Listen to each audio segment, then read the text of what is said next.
Alexander Adams, your amateur psychologist, and in today's session, we're going to be discussing Cinderella and dependent personality disorder. Now, when we first meet Cinderella, she's an orphan girl who's tragically left to live with her evil stepmother and wicked stepsisters. They force her into servitude and she has to work as their maid. So right away, we've established that there's a conflict in her life. She's unhappy with her living situation, with the way she's being treated, and throughout the course of the story, she takes absolutely no initiative to try and solve this problem. She never tries to find any kind of long-term solution. None of her actions go towards addressing this problem or rectifying the situation in any way. She could leave and go find work as an apprentice tailor. We see that she's an incredibly gifted seamstress. She's sewn all these little outfits for her mice friends. But no, she doesn't do that. Also, she can talk to animals. That means she is literally magic. There is no way that is not a marketable skill. Even if she didn't want to run away and join the circus with her Dr. Dolittle abilities, she could always just go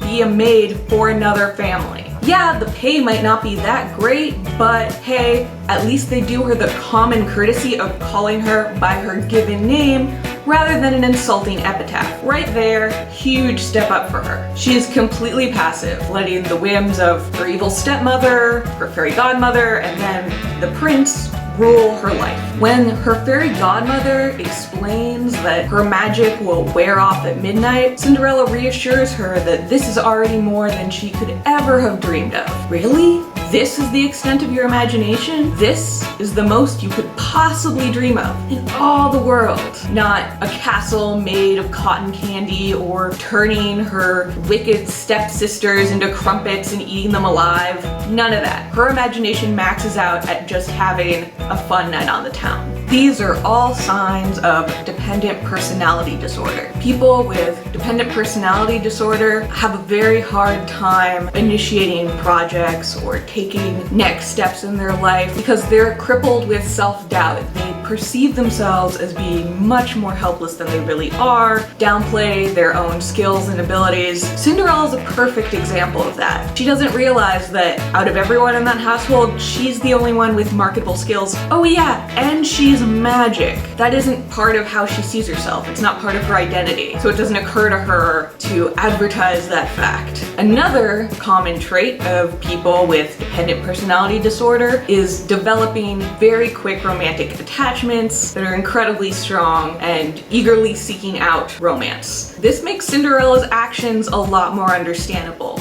She is all too eager to be swept off her feet by this prince who doesn't even bother to ask her name. She's perfectly content being dependent on someone else. It used to be the evil stepmother, now it's Prince Charming. In conclusion, Cinderella definitely shows all the signs of dependent personality disorder. Fortunately, we've run out of time for today's session. I'm Alexander Adams, your amateur psychologist, and I'll be seeing you soon.